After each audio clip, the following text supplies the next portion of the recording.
Berarti makan-makan ini bukan upah. Makan-makan ini bukan upah. Betulnya akadnya adalah kita mencari relawan. Relawan itu yang disebut dengan panitia.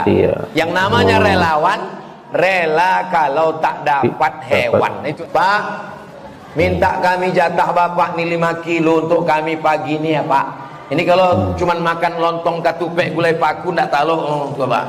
Boleh yang punya kambing, yang punya korban itu mengambilnya untuk dimakan anak-anaknya, termasuk diambil khusus untuk dibagi-bagi. Pemilik dagingnya adalah yang peserta. Jangan diposisikan panitia adalah pemilik gitu. Kemudian dia yang ngatur-ngatur.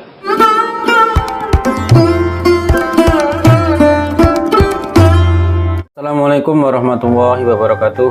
Bagaimana kabarnya teman-teman? Semoga sehat dan tetap selalu dalam lindungan Allah Subhanahu wa taala, dijauhkan dari berbagai macam bala dan juga penyakit. Amin ya robbal alamin. Baik teman-teman semuanya, berjumpa kembali ya bersama kami, channel yang membahas mengenai kajian-kajian ataupun hukum-hukum Islam yang akan disampaikan oleh ustadz-ustadz yang telah admin kumpulkan dalam video ini. Baik, untuk kesempatan kali ini admin akan membahas mengenai kurban ya, mengenai panitia kurban. Biasanya di tempat kita masing-masing ada penyembelihan kurban, tetapi model atau cara penyembelihan kurban di Indonesia ini kebanyakan ya melalui kepanitiaan. Bagaimana sebenarnya hukum daripada panitia ini ya, panitia kurban? Karena di dalam masyarakat ya sekarang kalau ini masih banyak perdebatan mengenai panitia kurban ya. Ada yang mengatakan bahwasanya panitia kurban nggak boleh mendapat upah dari daging daripada hewan kurban tersebut ya, kalau nilainya upah. Tapi ada yang mengatakan bahwasanya boleh memberikannya, tapi jangan diakatkan sebagai upah, tapi diakatkan sebagai hadiah ya, hadiah atau pemberian daripada orang yang berkurban.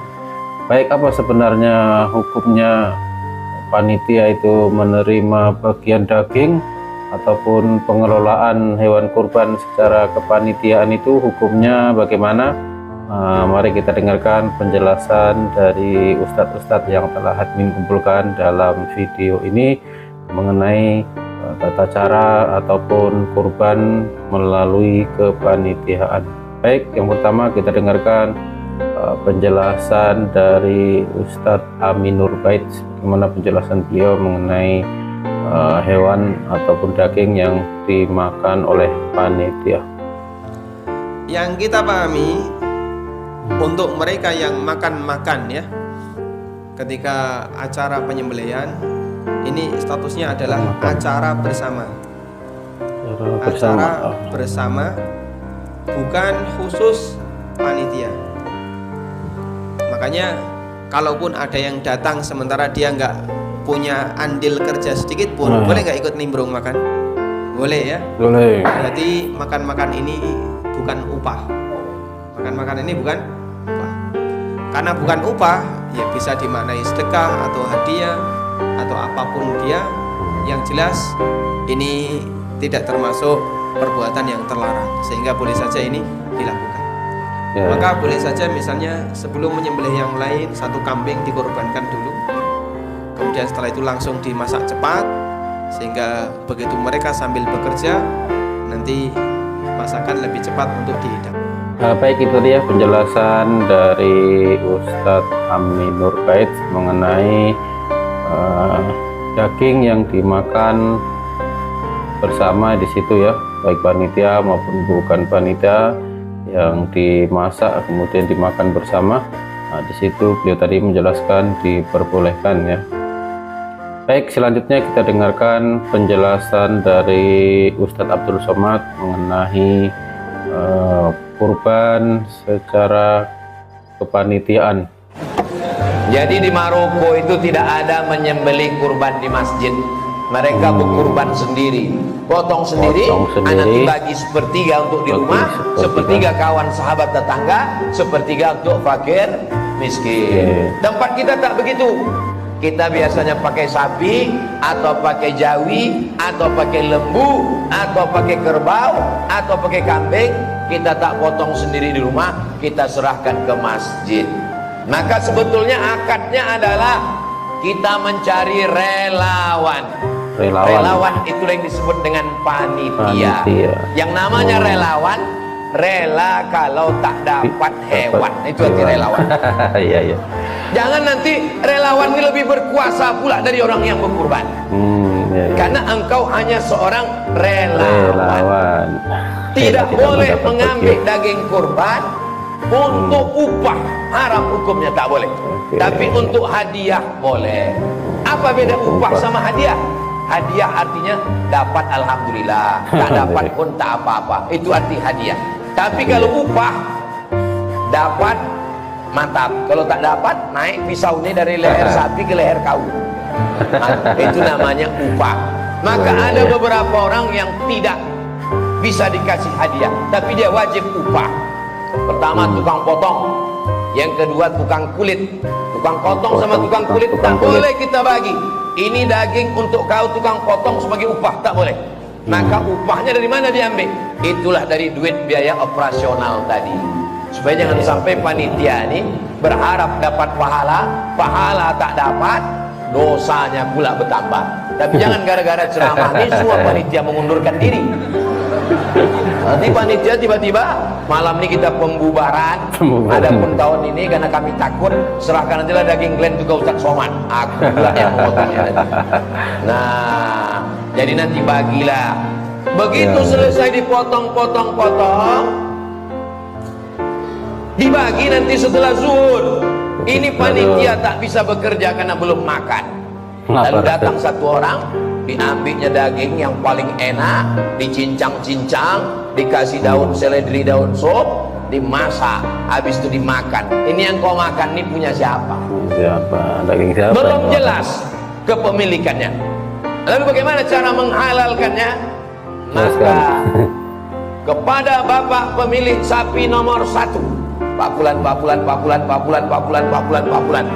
Pak, minta kami jatah bapak nih 5 kilo untuk kami pagi ini ya Pak.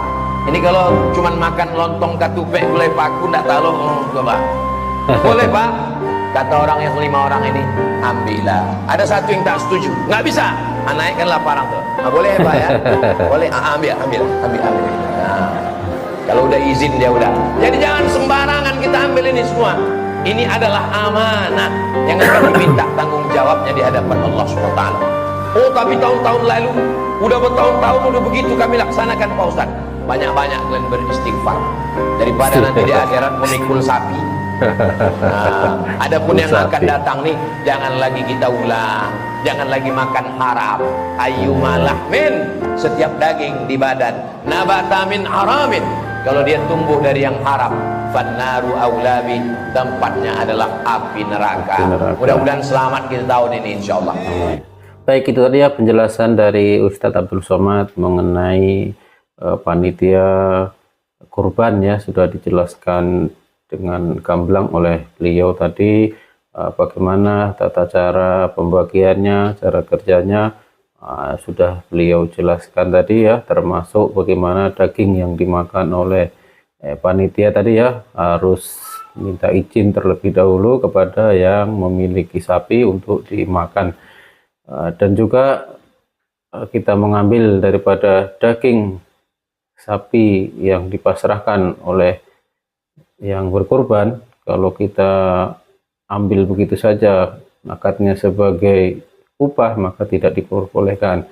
Tapi kalau dibagikan sebagai hadiah, tadi beliau menjelaskan itu diperbolehkan ya, seperti yang beliau jelaskan tadi.